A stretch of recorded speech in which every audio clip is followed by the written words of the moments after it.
So ayan, isama mo na dito. Oh, nandito na sila. Welcome home, DMW chartered flight mula UAE. Nagland na sakay ng ating mga kababayan. Kasama si Secretary Hans Kakdak. Tapos papakalat pa din ho niyang mga yan. Walang ginagawa si Pangulong Bongbong Marcos sa Pilipinas. Ipapakalat pa niyan kung ano-ano. Sasabihin pa, eroplano ni Baste yung mag-uuwi sa mga kapwa natin Pilipino. Nilahat ko na, sinama-sama ko na ho dito mga kababayan. No? Sa unang natin, habang nag-aantay tayo ng ibang viewers natin. Di ba?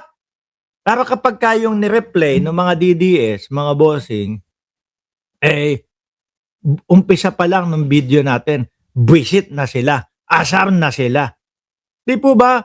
Hindi tayo pababayaan ng ating gobyerno. Lalo na po yung mga OFW, no? Mga OFW itinuturing na mga bagong bayani po. Pangulo na pala si Mayor Cook, no? Para magpadala ng charter si Baste.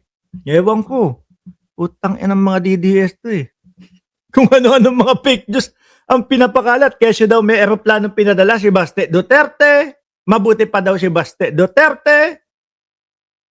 Si Baste Duterte, anong malay niyan? Boxing nga, inaatrasan niyan. No? Hamon, sutuka, no? Sasabihin ng mga DDS, hindi naman hinahamon si General Torre eh. Hindi hinamon, pero ang lakas ng loob magsalita na kung kung magsusuntukan, bubugbugin si General Torre. O ayun, hindi na naghintay ng hamon. O, inumpisa na, pinagtayo na ng ring. Ano ginawa? Wala, tumakbo.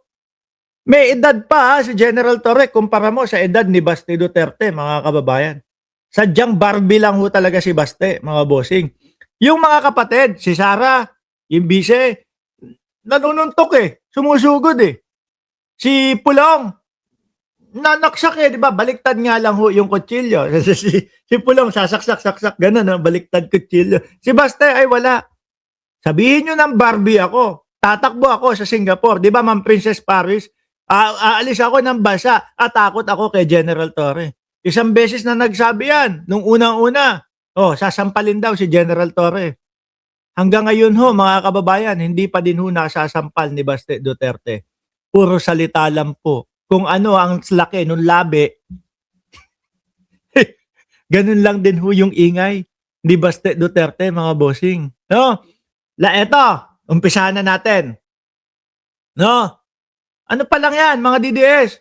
Panghimagas nyo pa lang yung natin, yung mga good news. No?